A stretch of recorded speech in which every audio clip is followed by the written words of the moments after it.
Great. So good evening, everyone. Welcome to our session on navigating undergraduate application portals. We are going to be talking about CommonApp, Coalition App, ApplyTexas, and UC applications. And this is a part of a big webinar series, which we will tell you about very soon.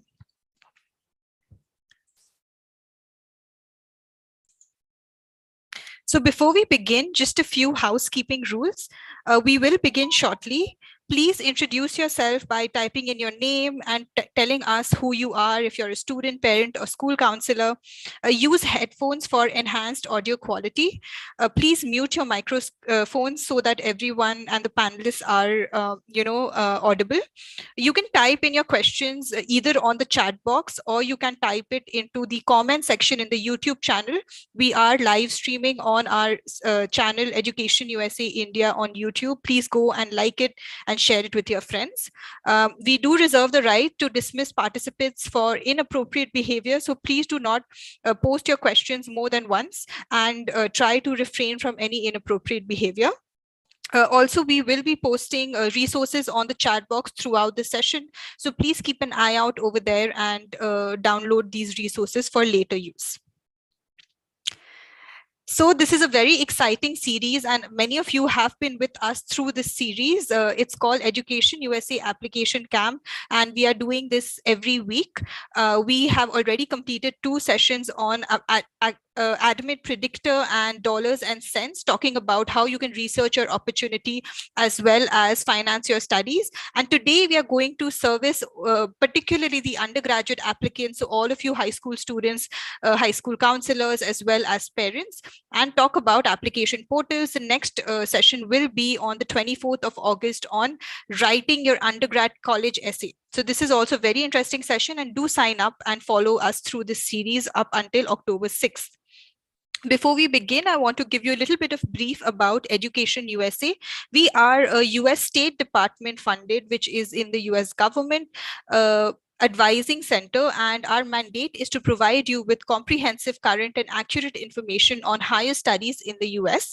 We have 430 centers in 170 countries, and in India alone, we are present in 7 cities in 8 centers. So we have different host organizations. So you must have heard of USIF and so on and so forth, like Yashna Trust, Y-Axis Foundation, and Indo-American Society. So different EduSA centers are hosted by different organizations. We are guiding students worldwide on the 5-step application process. The first step is researching your options. Second is financing your studies. Third is completing your application. And after you get admission, we also help you and give you guidance on applying for student visas and preparing for departure. So this series is focusing mainly on the first 3 steps, who are students who are applying for next year or the upcoming spring semester. So without further ado, I would like to now introduce your speakers. So my name is Unnati Singhania, and I am an Education USA advisor in the Kolkata, USIF Kolkata. And with us, we have a very wonderful panel of many, many panelists who are actually working in admissions offices in US universities. So this is a golden opportunity for you to get all your questions answered and hear their expert tips from the many years that they have actually read applications and admitted students from India. So with us first, we have Caitlin English, who is the international counselor from Texas Tech University. She is an international recruiting counselor in Lubbock, Texas. She has 5 years of experience in the field of international education and has worked with students and counselors on both K through 12 and college levels. She graduated from Texas Tech, so she's an alum with degrees in political science and communication studies. In addition, she received a master's in public administration from the same university, so the one she is representing.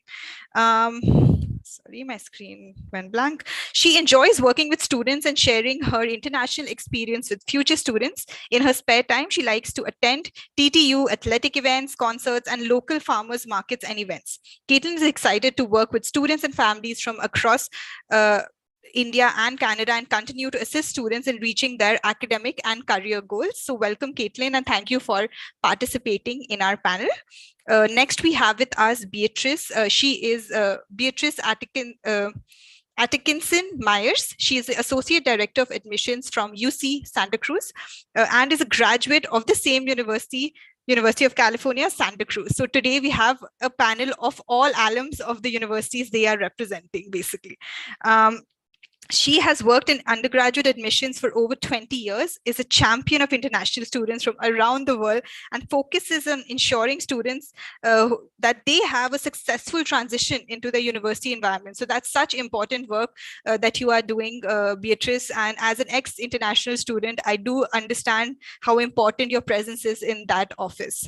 So welcome to our panel and thank you for joining us. And lastly, but not the least, we have Alex. So Alexandra Trumbull Holper. She is the Associate Director of Admissions at International Admissions at Beloit College. And she has pursued anthropology and museum studies at Beloit College and received her Master of Science in the same fields at University of Wisconsin, Milwaukee. After several years of conducting ethnographic research, she moved into higher education and has accrued over 10 years of experience in admissions and recruitment. She has also worked with a variety of institutions before finding her way back to her alma mater, which she currently serves as the Associate Director of International and Transfer Admissions. She's honored to return to an institution with a long-standing reputation for its diverse campus and global mindset. Alex works with students, families, and counselors throughout South Asia, Southeast Asia, China, Europe, and Sub-Saharan Africa. So all of you three panelists, welcome Alex as well. Our alums of the universities they are representing. I'm an alum of a US university as well in the undergraduate level. So it's going to be a very exciting discussion, and they are going to give you tips on the application for each and every application portal. So basically an application portal is one where you can apply to multiple universities through one application. So they are going to cover, 4 application portals. Each of them are going to cover 1 or 2. And in the end, in the last 30 minutes, we will request you to put in, questions in the chat box. So with that brief introduction, I would like to hand it over to our first panelist, who is Caitlin from Texas Tech University. Over to you, Caitlin. Hi, it's so nice to be here today. And so I'm going to walk you through the ApplyTexas process. Texas Tech University specifically also does CommonApp, and we have our own application as well. But today I'm just going to be focusing on ApplyTexas. So, okay, so who should apply? And if y'all have any questions about graduate programs or anything like that, just let us know. So an undergraduate applicant who does not have a transferable college credit would be classified as an international freshman. And you must not have a residency status or be a permanent resident. Just when you're going through the process, that's something that you need to take into account. And if you're a transfer, that's basically when, if you do have some college credits and you want to transfer that over, some of those credits over, we can definitely do that. And similar, you must not have a residency status of a U.S. citizen or permanent resident. So those are just the basics of kind of using this program. Okay. And so I will say, so for ApplyTexas, it applies to specifically Texas schools. So it's not necessarily Texas Tech University, but most universities within the state of Texas. So as you can see, there is a website that you can go to and create your account. If you don't have an account, you can create that, and then it'll guide you through the process pretty easily. It's very user friendly, and so I highly recommend.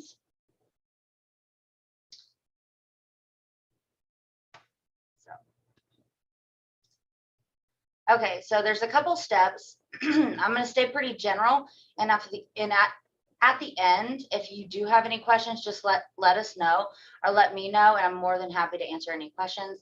So the first step is to create that profile, and then you can begin your application.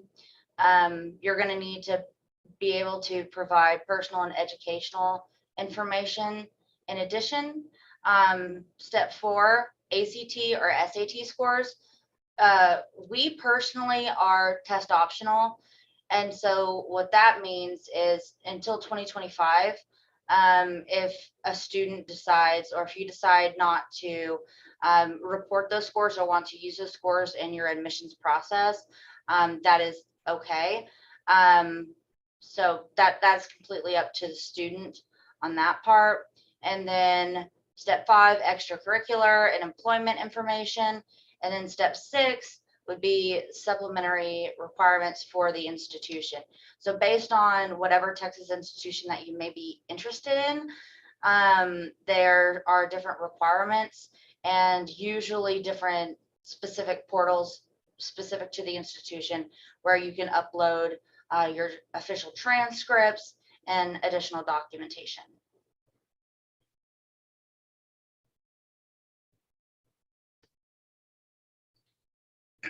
So, browser recommendations. It's recommended that when you're filling out this application, to use Chrome, Firefox, Safari, or Edge. And if you do have any issues with that process, they do have a really good IT department that can help you out with that. Scholarships, it varies based on the institution.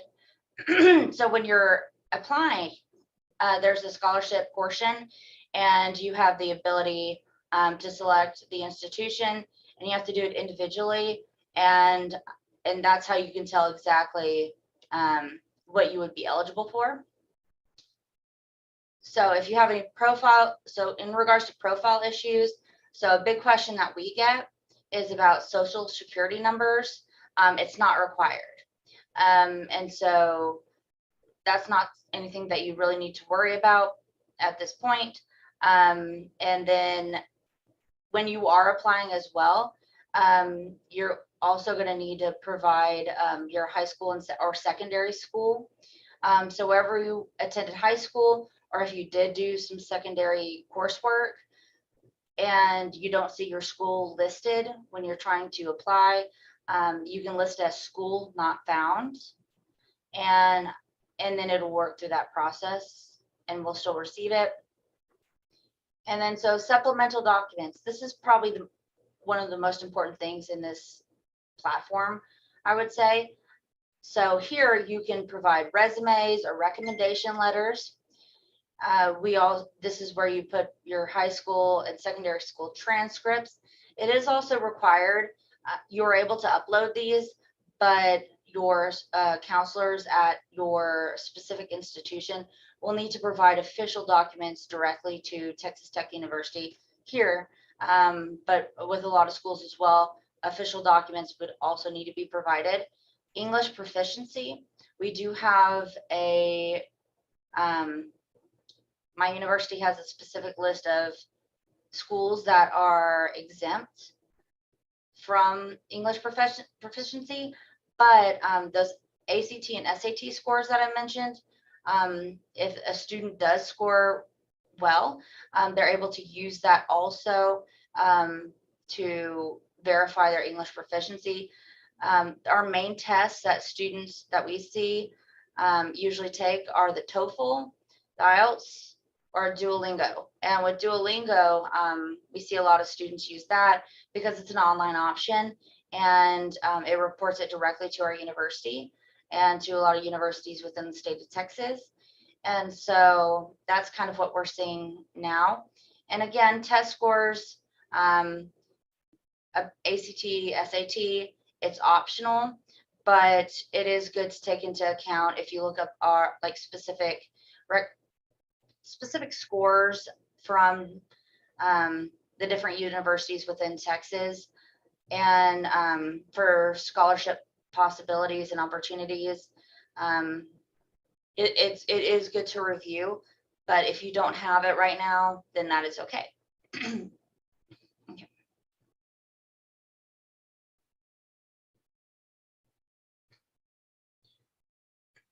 Okay, so this is specific to Texas Tech, but so talking about tuition. So a big thing with us is if you are able to get a scholarship, a competitive scholarship for at least $1,000, then you would technically be listed as a resident. So you can see the price difference. It almost cuts it almost in half. And so if you're able to apply for that and have enough, your test scores are high enough, your school ranking, and we also do a holistic approach, the cost is significantly less. And so it is a really good possibility. We have a lot of scholarships, and I'm sure a lot of different other universities within the state of Texas have a similar kind of setup. And so we mainly focus on, you can kind of see tuition and fees, living expenses, books, health insurance. Tuition and fees is specific. Health insurance is required, but living expenses and books and anything else would be up to you. So if you wanted to live on campus, if you wanted to live on like at Texas Tech, or you wanted to get an apartment, things like that, that is completely up to the student at that point.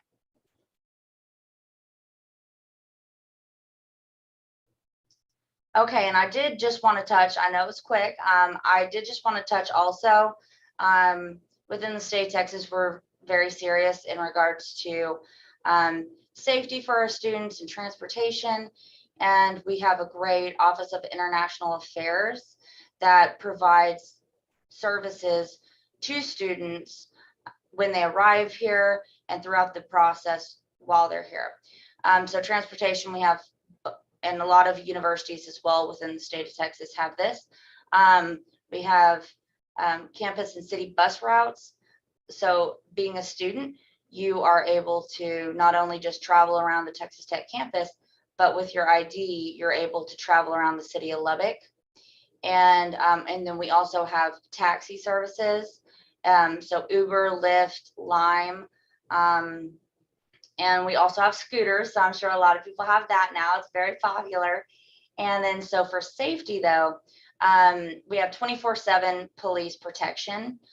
So if at any time any students do have any concerns or questions, we have officers on our campus that are more than willing to help out and assist. And then you can see on the right, they're called blue phones. And so those are located all over our campus. So if at any point in time a student was needing to use one, they're really accessible, easy to use, and it will not only contact our Texas Tech Police Department, it'll also get in touch with our local police department as well. So we're really focused on safety.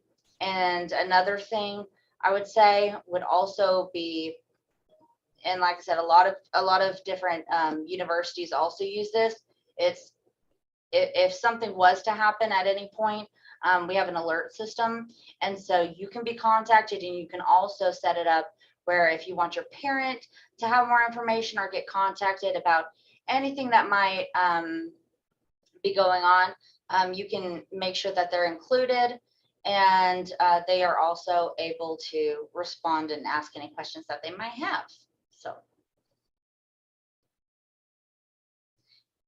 And so we're just going to right now watch a couple minutes. This is a walkthrough, and I will in the chat provide a link to this video. And it's a walkthrough specifically about how to apply via ApplyTexas.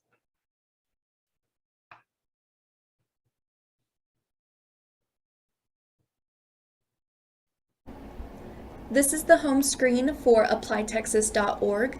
So if you need to get started and create your account, you'll do that first here. If you've already created an ApplyTexas login, then you can just log in right here.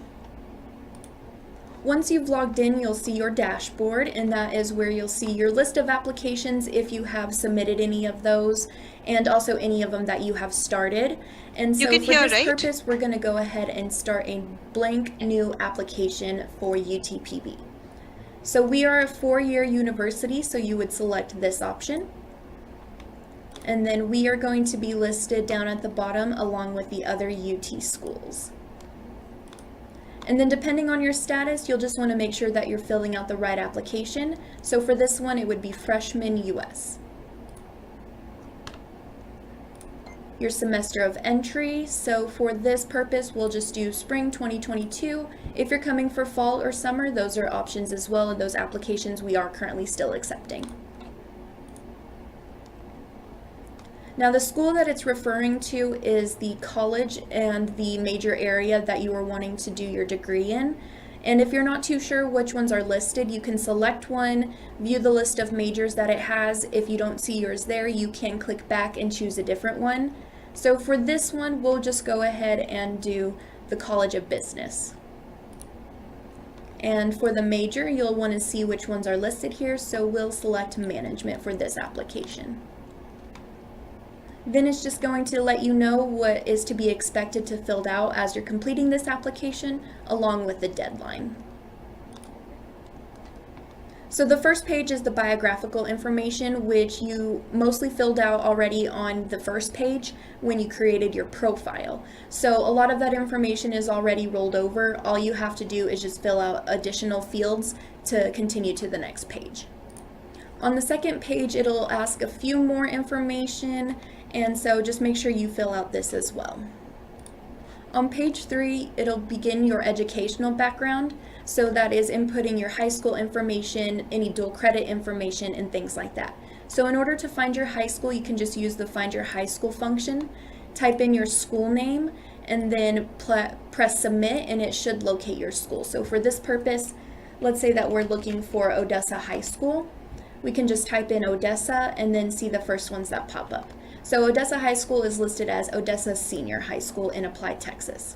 And then just make sure that you fill out the year that you are graduating so that you can go past this part. And then if you do have any dual credit classes, you can include the Find Your College. And same thing, let's say you're getting it through Odessa College, you can choose Odessa College. And then just make sure you put to and from, that way we know.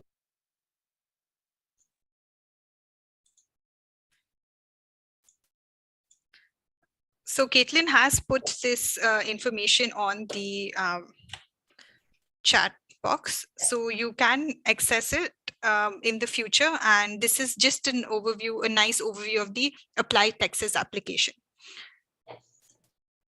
Oh, wait, sorry.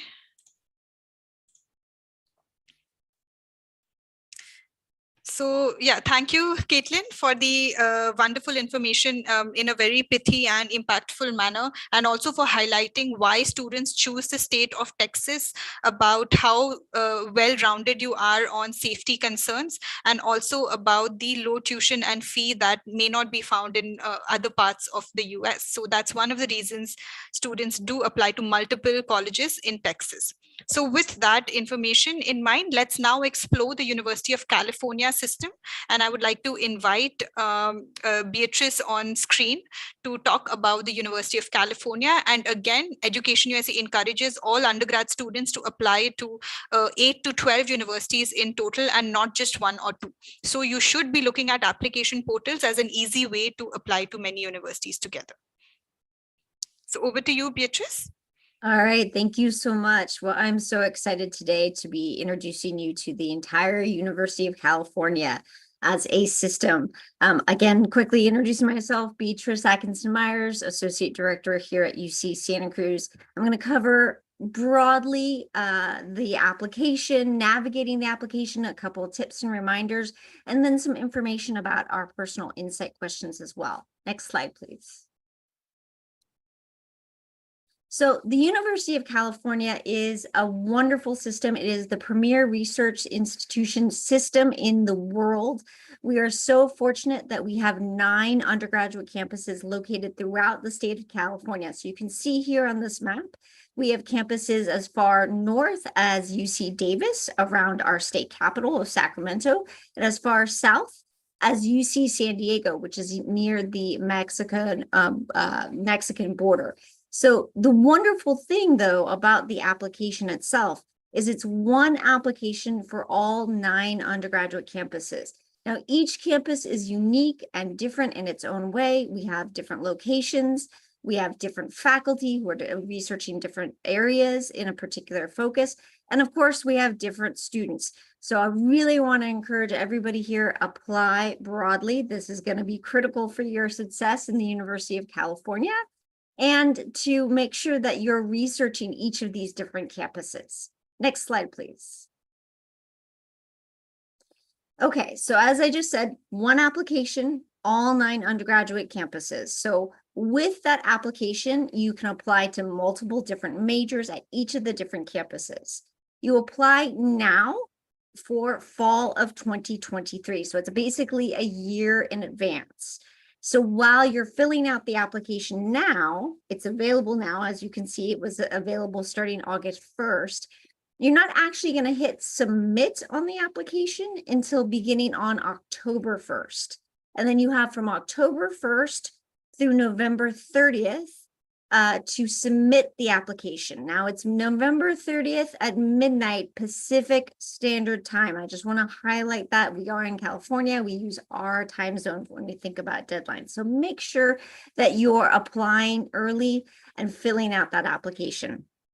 It is $70 per campus to which you apply if you are a U.S. citizen or a permanent resident, regardless of where you're living. So if you're a U.S. citizen or permanent resident living in India, it's still going to be $70 for you.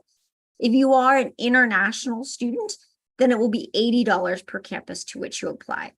You'll be notified of your admissions decision between February and March, and then you actually have to make a decision about where you want to attend by May 1st. All of our campuses utilize wait lists as well. And this is where, you know, if we have space available, we may go to our wait list. So it's extremely important that if you are given a wait list offer, you're accepting your official offer to a different campus, even if it's outside of the UC system, by that May 1st deadline. Next slide, please. Something that is very unique about the UC system and different from other university systems and applications is everything is self-reported. Okay, so what does this mean? This means for you as a student applying to our campus, there's no mark sheets. There's no official records. There are no transcripts to be sent to the UC. We don't have early decision. We don't have early action. We don't have interviews, and there's no letters of recommendation. So I'm sure all of you are asking, well, how on earth do you make your decision then about who you are selecting to your campuses? And the answer is everything is self-reported through the UC application, which is why you really want to take your time with it and maximize all of the information that we gather in the UC application to present who you are in the fullest context possible. Now, there may be for certain majors supplemental information which is asked. So for instance, if you're applying to a highly competitive dance major or an art major, there may be additional information that's asked for, but you're going to be notified of that in the UC application. So how do we select our students? Next slide, please. There's 2 main criteria that we look at. One are your college preparatory courses, and the other is your GPA. Now, regarding your college preparatory courses, these are courses that in California we refer to as A through G, but don't worry about that. That means nothing to you. Really what they are is history, their English, your mathematics, your science, your language other than English, your visual and performing arts, and your extra academic areas. So these are what we call your college preparatory courses. Most of you who are doing AP, IB, IGETC, or even a traditional Indian curriculum are meeting these college preparatory requirements, okay? So again, I don't want you to be caught up on the terminology that we use in California. Just know that we are looking for 15-year-long academic courses in these different areas, so English, history, and math. In terms of your GPA, for an international student, we are looking for a 3.4 GPA, okay? So this is calculated on your 10th and your 11th grade year marks specifically. So this is how we calculate your GPA. We look at all 4 years of your academic history, but the actual calculation is 10th and 11th grade. A big thing that I want to stress is that the University of California does not require standardized tests.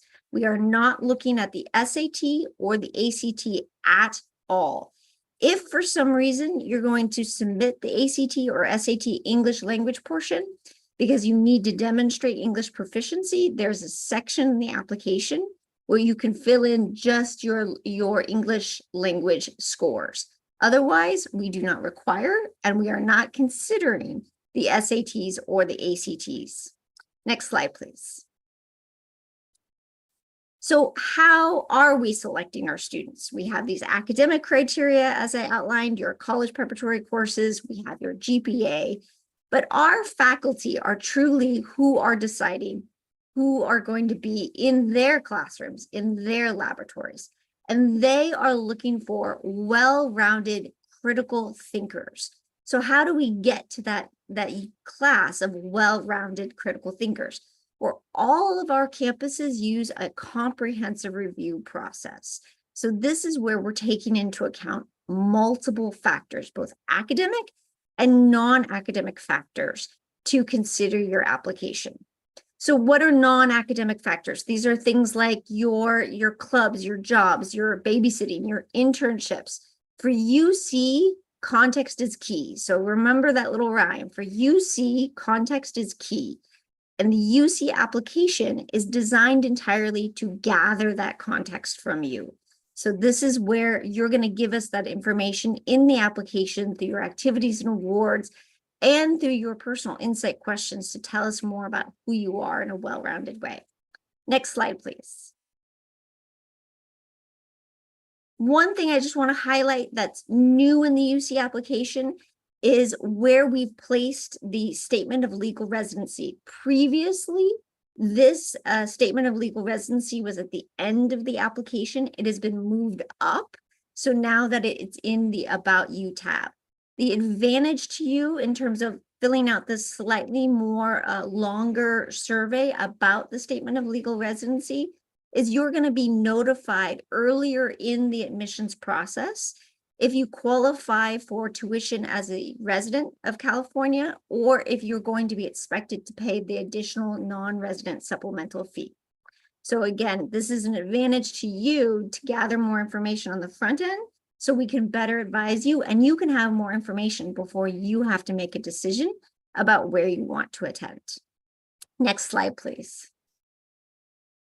Again, as I mentioned, we are test-free, and that means in the application, we've taken out the test tab. So there is no test tab now. Again, if you do need to demonstrate English proficiency, you can do that through the additional language, English language proficiency section in the application, okay? So there are sections in the application where you can submit scores for IB, your A-levels, your IGCSEs, all of that is in the application. There are tabs for that to specifically gather that information, but there's no tab that says your SAT scores or ACT scores. So I just want to really clarify and highlight that.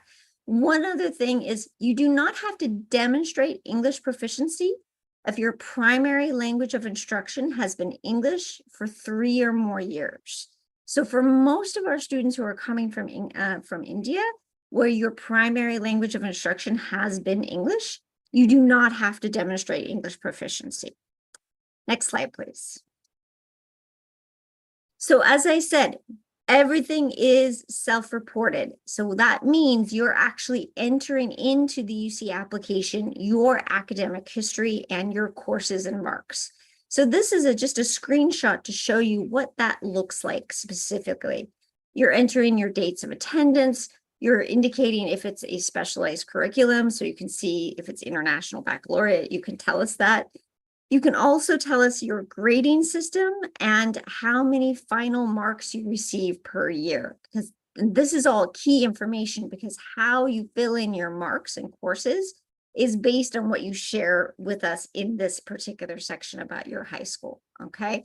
You can enter in multiple grading and term systems for one school. So if you've attended a school where maybe you've done international baccalaureate and then you switch to A-levels, you can indicate that in the UC application, okay? So you don't have to worry about that. Next slide, please.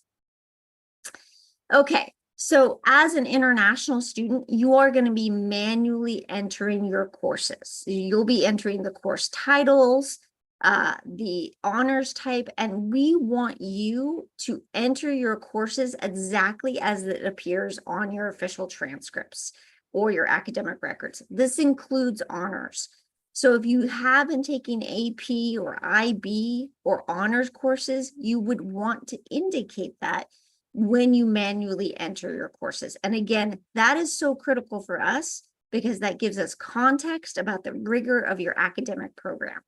Next slide, please. Now, I keep saying this word context, context, context.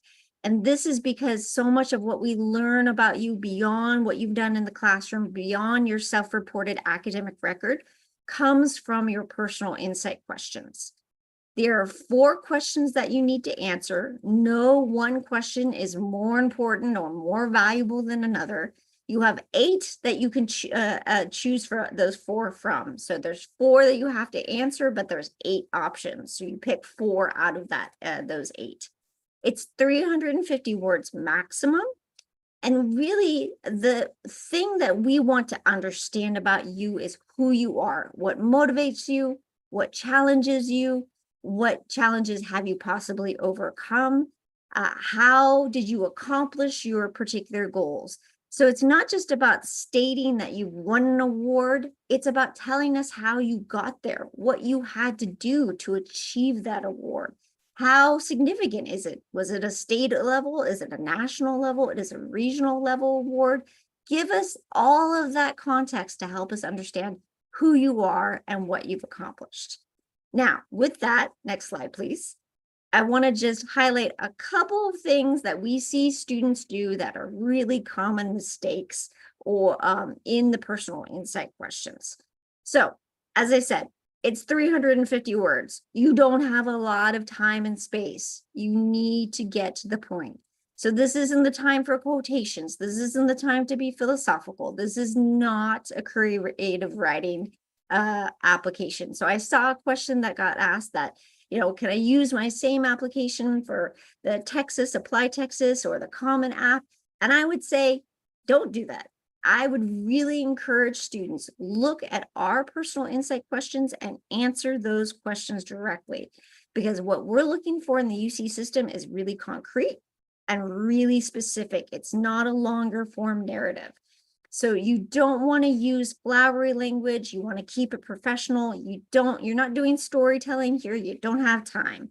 You want to get to the point, tell us who you are, tell us what you've accomplished, and let us then understand all of what you can contribute to our campuses. Next slide, please. These are just a few quick general resources that I wanted to list for you. So information, again, more about the University of California selection process for first-year students.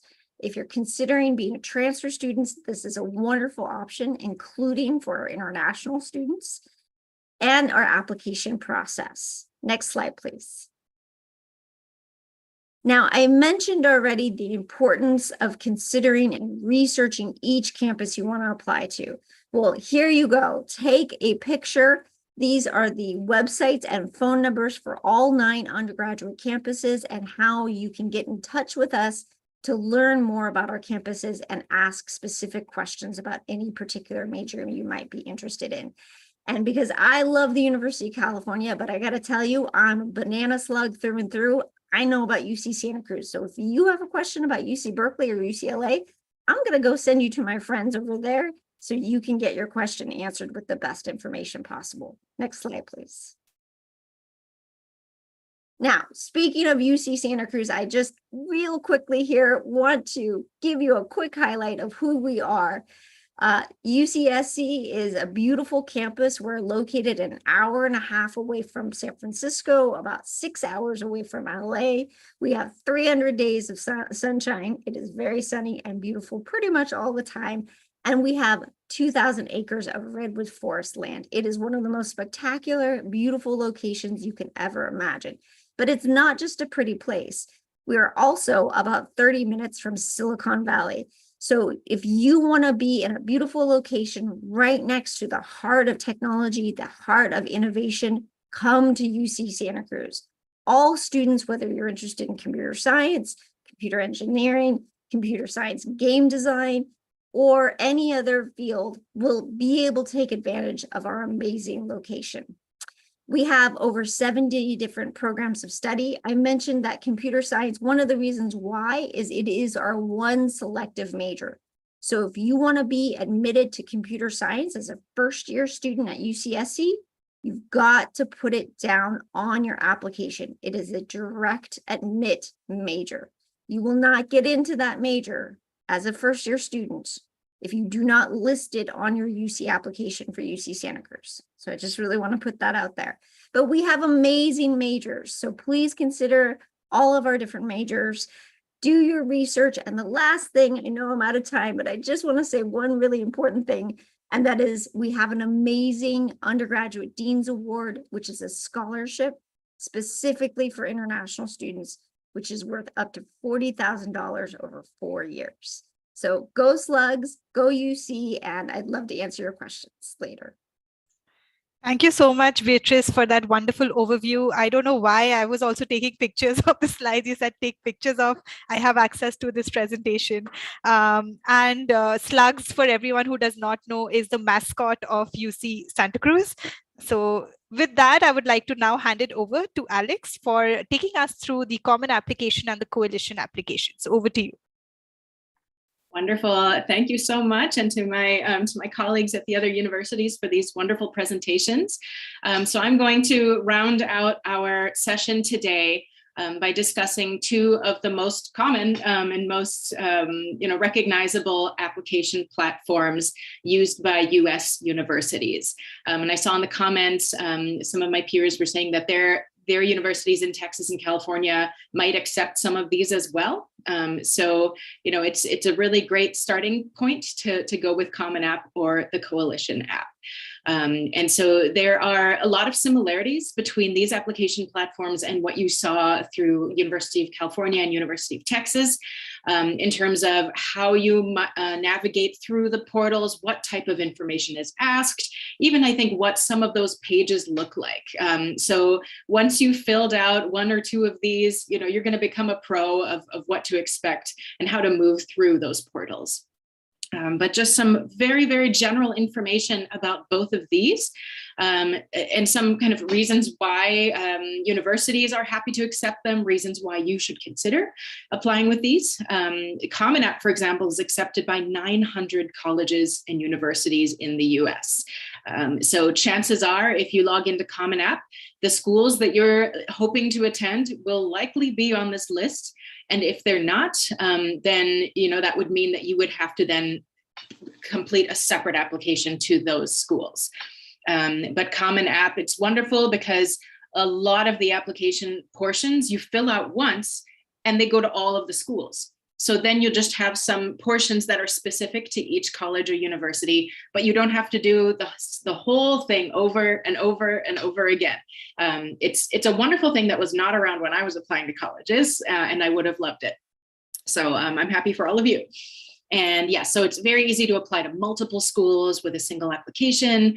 All the Ivy Leagues and most of, I'd say, the top colleges and universities are CommonApp schools, including Beloit. And and there are different options for those essay prompts, including a topic of your choice. So I know that my colleagues have discussed the essays in some detail. I would also really emphasize taking your time with those, no matter which application you're using, which school you're applying to. In the US, we tend to read those very carefully. So it's a big opportunity to take your time with it and tell your story. And then, so the Coalition app is also kind of referred to as SCORE. So you'll see both terms. That's accepted by over 150 top colleges and universities. And universities and colleges like Beloit have chosen to become Coalition App or SCORE colleges because this app in particular is really great at improving access to higher education. So removing barriers. They provide also a lot of training and a lot of resources for you in learning about US education and this application profile. So yeah, all the member schools, all the schools on the Coalition app have a commitment to making college affordable for you and ensuring colleges graduate on time. So if you're applying with the Coalition app, you know that all of the schools on that list are committed to student success and to removing barriers and to making that education possible. So it's just kind of a nice way of refining your list to colleges and universities that you can tell really are committed to these causes. And yeah, there's a really nice process for uploading supplemental materials than some of the other apps. I really like the Coalition app for this reason. As we'll go into a little more detail in a minute, colleges like Beloit that follow the holistic admission review, we love to see supplemental applications from you. So if you want to submit an art portfolio or a resume, which you should, or a writing supplement, whatever it is that helps you tell your story, this happens to have a really nice, very user-friendly way of uploading those for us. And so, because we've heard about, the UC and the UT apps and now CommonApp and now Coalition app, the question that I often get is, will choosing a particular application increase my chances of admission? So, if I go onto Beloit College's site, I'll see the CommonApp, I'll see the Coalition app, and I'll also see the Beloit College app. Why do you have so many? Like, which one should I choose? Which one do you prefer? And I know some colleges might have a preference. They might see if you choose their own application, that might show more demonstrated interest. But most of us, I don't think, care. If there are several choices of an application, whichever one makes sense for you, will be just as happily received by us. And also at Beloit College, there is no fee for applying at all, no matter which application you use. So, it's whichever one you prefer and whichever one makes the most sense for you. So let's move on to the next slide and do a deep dive into the CommonApp here. And many of you on the call may already have explored. You may already be in the CommonApp starting your applications. For Beloit College, for example, the application is open for fall 23 already and spring 23 if you're ready to get started really early. So you may already be a little bit used to this, but in case this is your first time looking at the CommonApp, I wanted to start right from the beginning. So you would just go to commonapp.org, pretty easy to remember. And similar to some of the other ones we just saw, if you already have an account, you would sign in. If you have not, then you click Start Your Application, which is very visible on that homepage, and then that guides you through the process. And as you saw before, I think all of these applications with us for undergraduate students, you're going to be asked to distinguish yourself as a first-year student or a transfer student. And then there's some other sections with resources for counselors, teachers, and parents. So parents on the call, I encourage you to do some of this research as well alongside your student. So, the difference between first year and transfer has already been explained, but basically, if you have completed any university level coursework for credit, then at Beloit, you are considered a transfer student. So if you've graduated and you said, well, I'm going to take a gap year and then I'm going to apply next year, as long as you have not taken any university courses in that gap year, you're still considered a first year applicant. But the idea is that if you've taken transfer credits, if you've taken university coursework, that's part of your record. And that's part of your experience, and you might be able to transfer those courses. So it generally benefits a student to really be honest. If they've taken university courses at home, then it's part of your story. So we want to know it. But yeah, so right off the bat, you'll be asked what kind of student you are, and the application will kind of follow based on that information. So next slide, please. All right, so yeah, with CommonApp, very similar to the other apps, you create what's called a profile.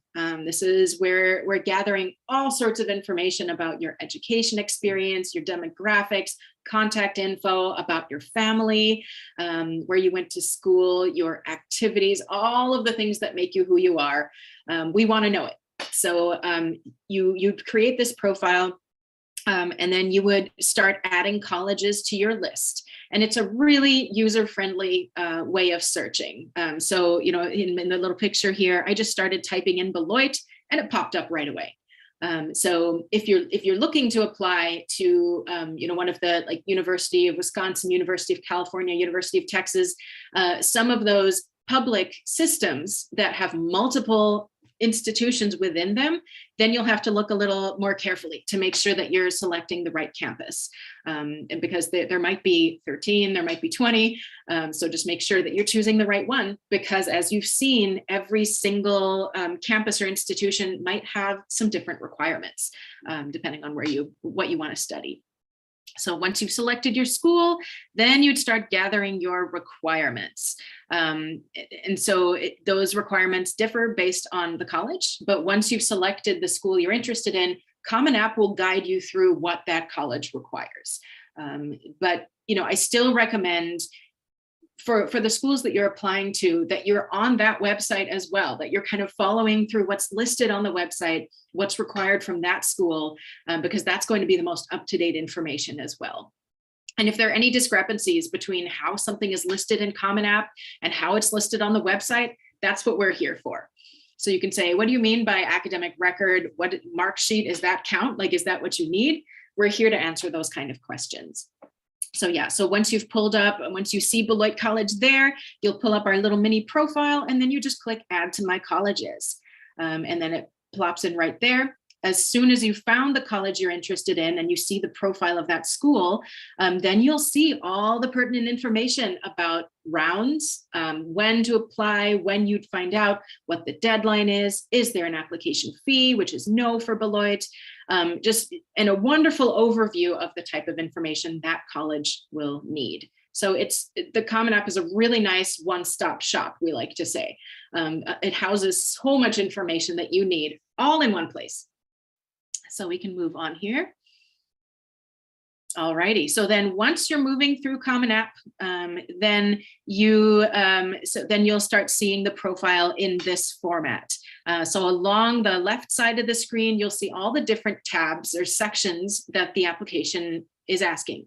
Family information, education, testing, activities, writing. It's just all laid out very similarly across all of these applications. So you'll start getting used to what is going to be asked of you. I love this screenshot because it shows some of the sections have green checks and some of them don't.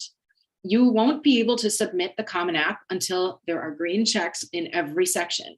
So even if you think you filled one out completely, if you don't see a green check, that means there's information missing and you won't be able to submit the application. So you can, yeah, and anywhere, if you see the little red asterisk right there, like legal first given name, and then the little red mark, that means it's a required section. So there has to be some text in there in order for that check to generate. And so that's where you'd see that. But at any point, as you're filling this out, sometimes you'll be prompted to save the section. Other times it'll just automatically save. You can bounce back and forth between your colleges, between the dashboard. You can kind of go in and out of these pages a lot, which I also really like. So you don't have to commit a 4-hour time window to get through the CommonApp and then hit send before moving on. You can go in and out. And so, a common question that sometimes students are not sure about is, do you intend to apply for a new or different US visa?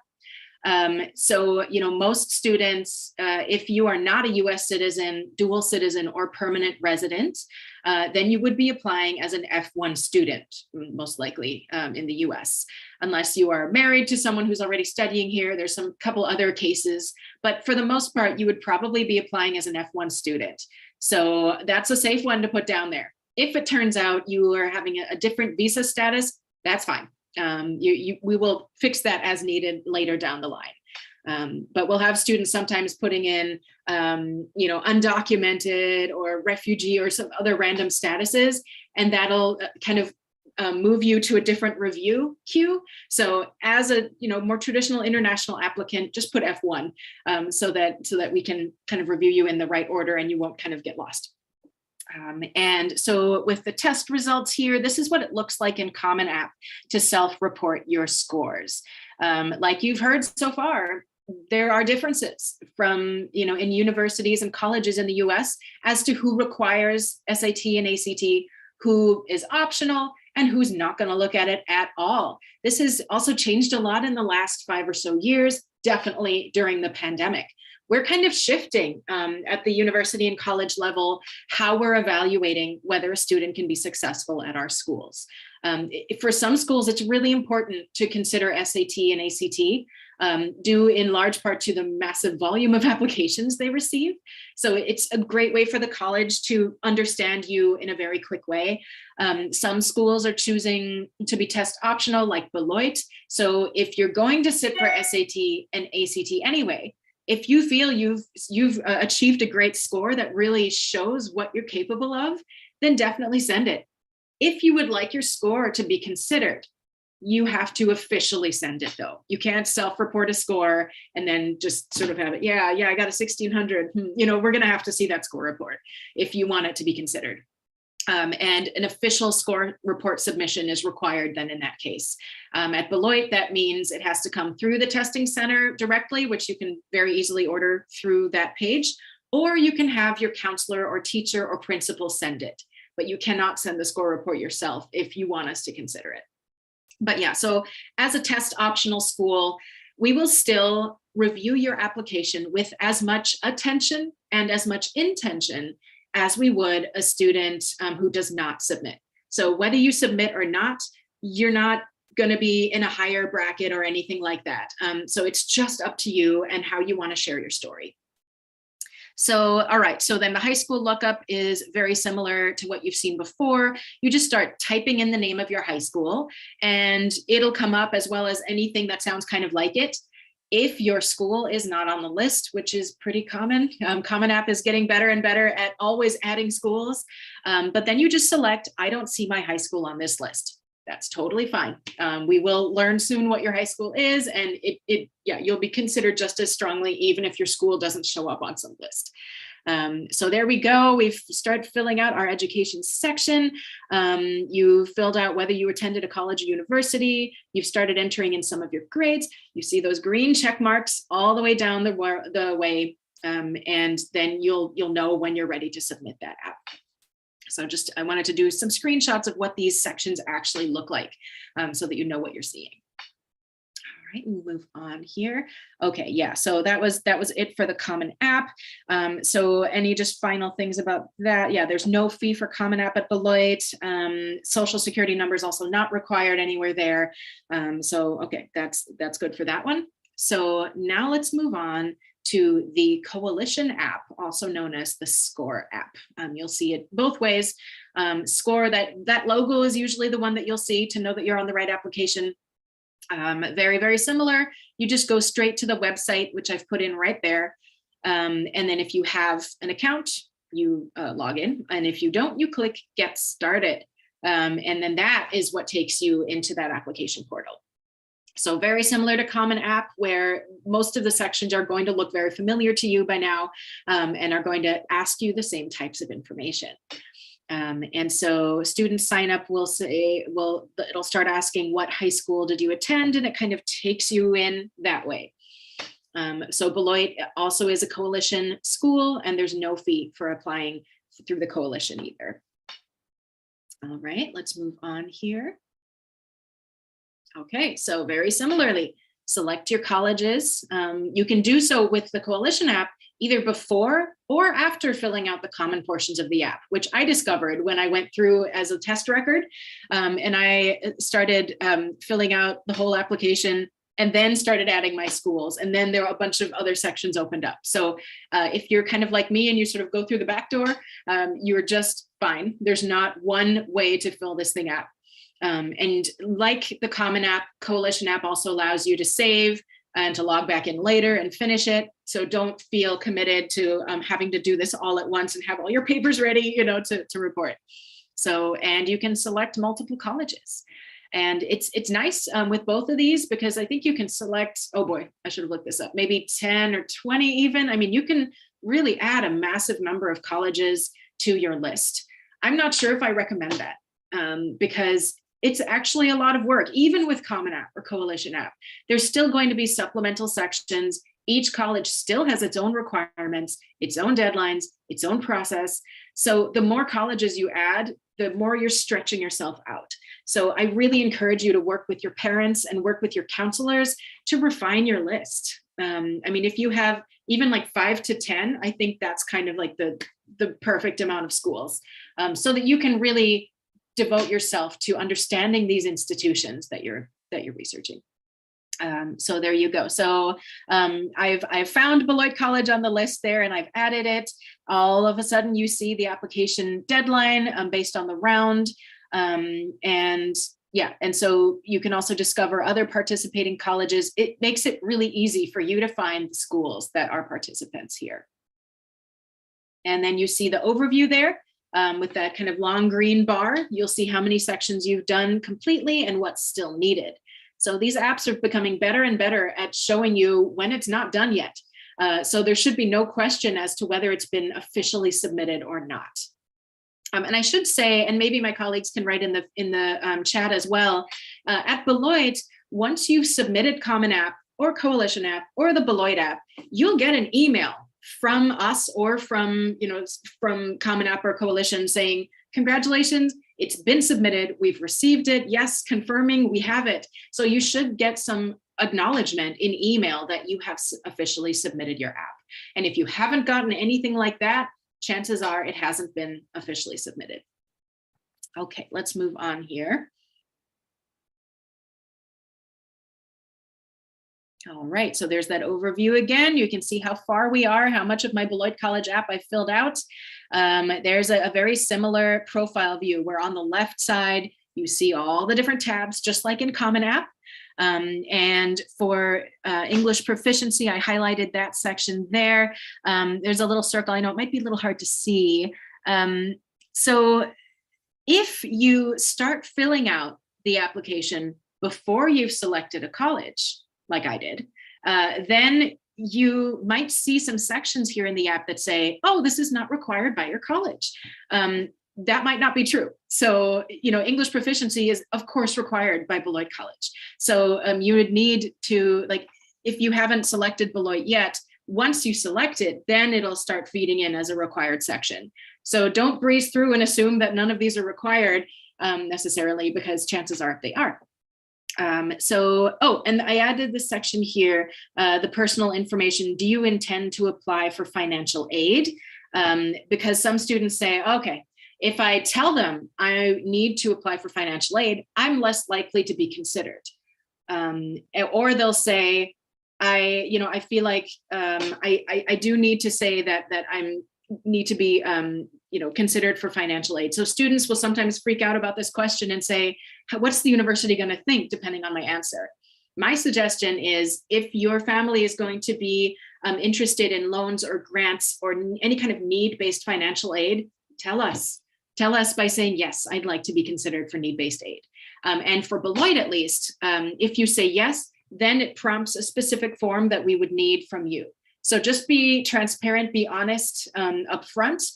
Don't try and move through the application trying to, hide information or leave off certain details. It helps you and it helps us if you're upfront about what your family is going to be looking for. And there's that fancy section at the bottom there where you can easily upload any kind of file to help tell your story, like an art profile or a resume or writing sample or a YouTube video of you playing the guitar, whatever it is. That's where you can do it. It's actually a little easier on this one than CommonApp. Okay, let's move on. I know we might be tight on time here. So for Coalition App, right. So, at Beloit, we do require official submissions of all academic records. So that includes mark sheets, that includes external exam results, that includes English proficiency score reports, and that includes recommendations. So for Beloit College, we cannot accept any of these materials if emailed or uploaded by a student. So you actually won't even see an upload option in your student portal for these materials. And that's because these are used not only for admission and scholarship consideration, but also for I-20, like for F1 visa eligibility. So we need to make sure that these are authentic and these are verified. The great thing is at Beloit, we don't require that you mail in hard copies or anything like that.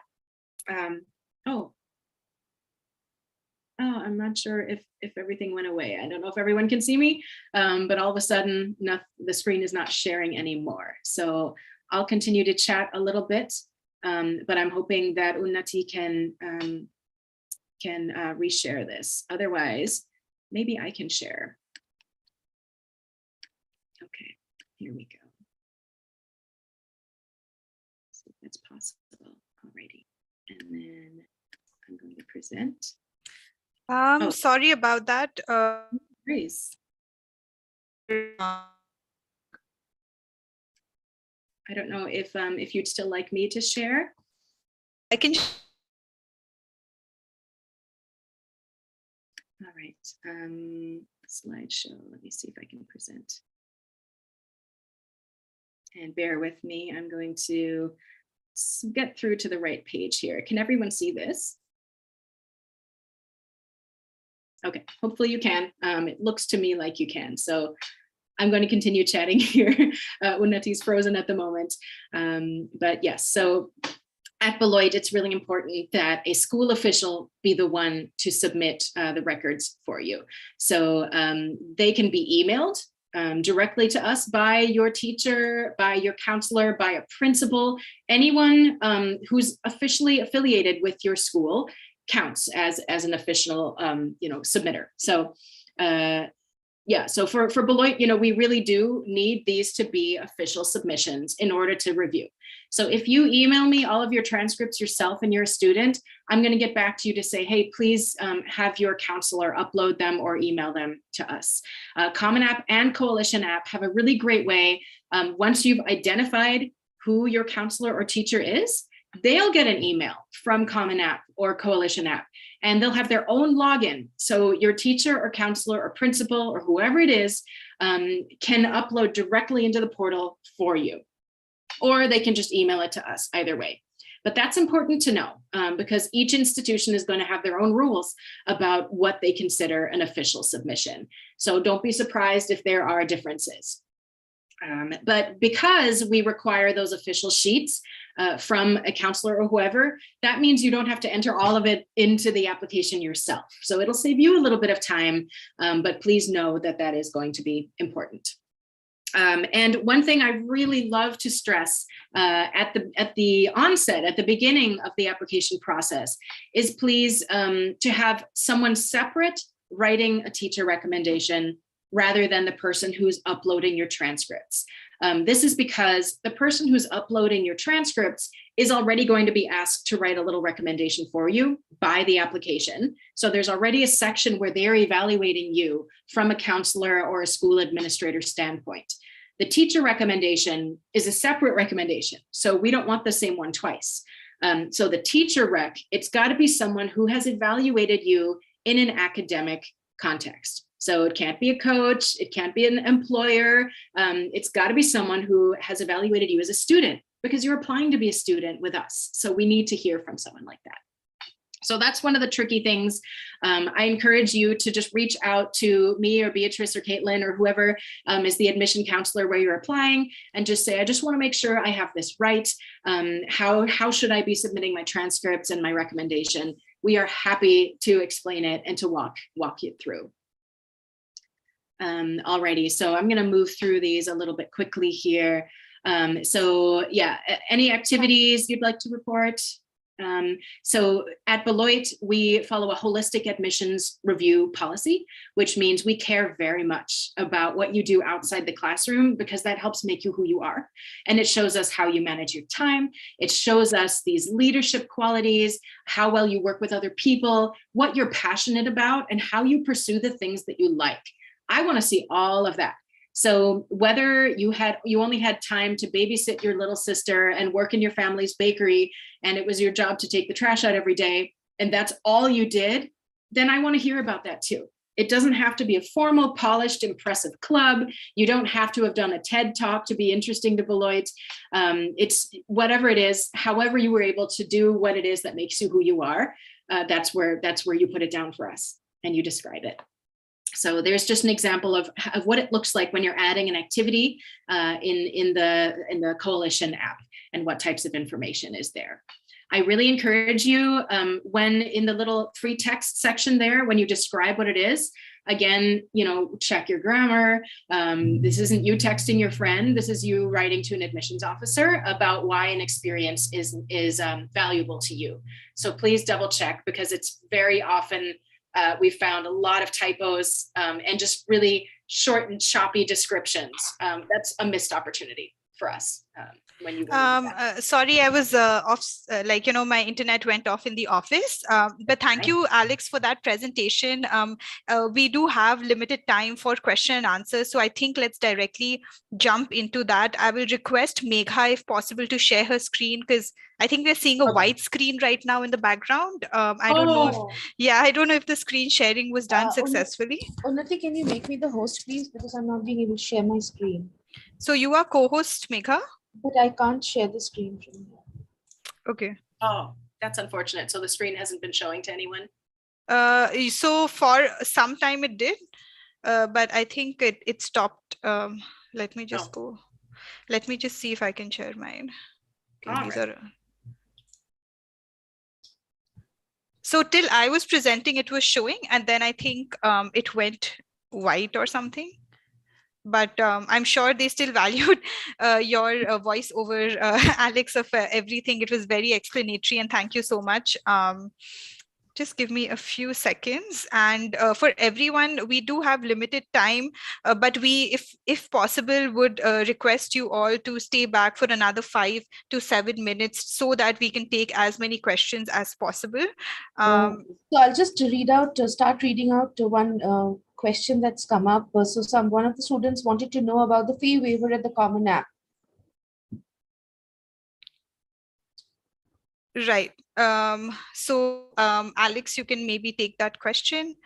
Yeah, so there wouldn't be a fee waiver for CommonApp for all of the schools that you're applying to. Like you heard from us, some schools charge an application fee, some schools don't. So that's a decision, an autonomous decision made by that institution. It's not managed by CommonApp. So if the school that you're applying to does charge an application fee, sometimes they have a waiver option, sometimes they don't. So you would reach out directly to that institution, to that admissions officer, and inquire as to whether there's an application fee and whether there's a waiver option. Great. Thank you. We have another question. So Megha, I can actually just take over a little bit right now. So we have a few slides we want to show. These are some, services of Education USA and social media that everyone should follow. We have a student membership as well, where you can kind of, hello.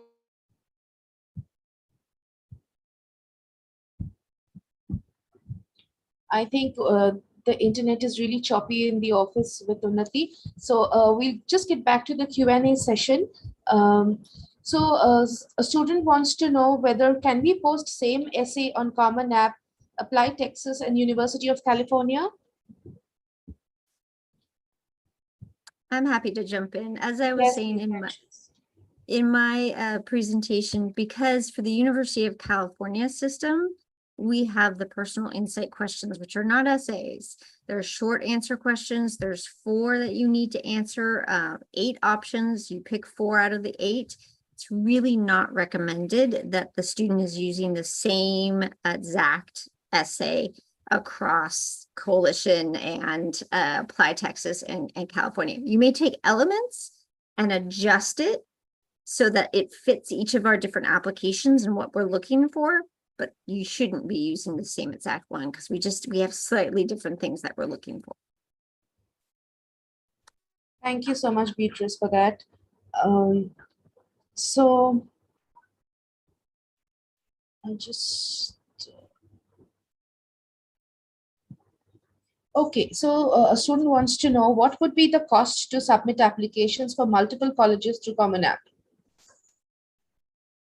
It depends on how many colleges you're applying to. If you choose to apply to 10 schools and all of those 10 schools happen to have application fees, then that will add up. Some schools will have a $40 fee, some have 80, some have 15. Again, in the US, it's important to know that out of the 4,700 plus accredited institutions here, most of us are autonomous, right? So each institution will make its own decision. So there aren't going to be a lot of rules that will be the same for 20 plus schools. Okay, thank you. So another question, while applying for ED, if a student does not qualify for scholarship or is unable to fetch enough financial aid, is it possible to opt out? Yes, so if someone's applying early decision, which is, applying early and then committing to that school if admitted, if the student is admitted, then they would generally receive notification pretty early on in the fall. And they would also learn very, very quickly what their financial aid package looks like. So they should have the full picture in front of them very kind of soon in the fall. And if that student is admitted, the idea is normally that then they would commit to that school, but things come up sometimes. So we would encourage the student to stay in close contact with their admission officer, talk through all of this with them, and discuss the best next steps. But the idea is, if you choose to apply early decision, then we're hoping that you've done that kind of research, that you've had a conversation with the counselor so that you kind of know what to expect, so that by the time you submit the application, you're like, all right, if I get into this school, chances are I'm going to get this kind of financial aid package. Then that would have to work for you in order to hit submit. I don't know if Caitlin or Beatrice want to add, but that's kind of how we conceive of early decision, that you should kind of be doing that research ahead of time. University of California. Go ahead. Sorry, go ahead. Oh, no, I was just going to say for Texas Tech University, it's the exact same as Alex was mentioning. And so, yeah, highly recommend doing some research ahead of time. But also I recommend reaching out not only to whatever university that you're interested in. I'm sure we have really great counselors, and I know that other universities do as well. So it doesn't hurt to give a call, and if you do have more questions about it, they can help you out. For the University of California, we do not have early action or early decision. We just have an early application deadline. So October 1st to November 30th is the application filing period. And again, the big advantage to you is how we've changed that statement of legal residency is going to give you better information about what type of tuition your fees are going to be before you have to actually submit your statement of intent to register to any of our campuses. So no early action, no early decision, just an early deadline. Okay, so moving on to another very important question. I think most of the students in our region keep asking us, will completing AP courses help during the evaluation? Yeah, I mean, AP, I forget if it was Beatrice or Caitlin who was talking about how college readiness, AP, IB, A-levels, all of those are considered kind of college ready courses in the US. So if a student's curriculum at school offers AP, we love to see it, just because, again, it demonstrates a higher level of course. But if you're completing a full curriculum, and it's a pretty rigorous one in your high school, don't feel the need to somehow figure out how to take an AP course as well. As long as you're showing us that you're challenging yourself, that you're, kind of taking on what you can in high school, we're not specifically going to look for AP or wonder why it's not there. It just depends on the curriculum that your school offers. I would just add to that. If you are taking AP and you're able to take the AP exam as well for the University of California, if you receive a 3, 4, or 5, you can get college credit for that exam. It's not if you take just the class, it has to be the exam that you take to get that college credit. But I would definitely second what Alex is saying. By taking AP, you are demonstrating your ability to take on more rigorous coursework. And of course, as you know, a premier research institution and system, that's what UC is looking for.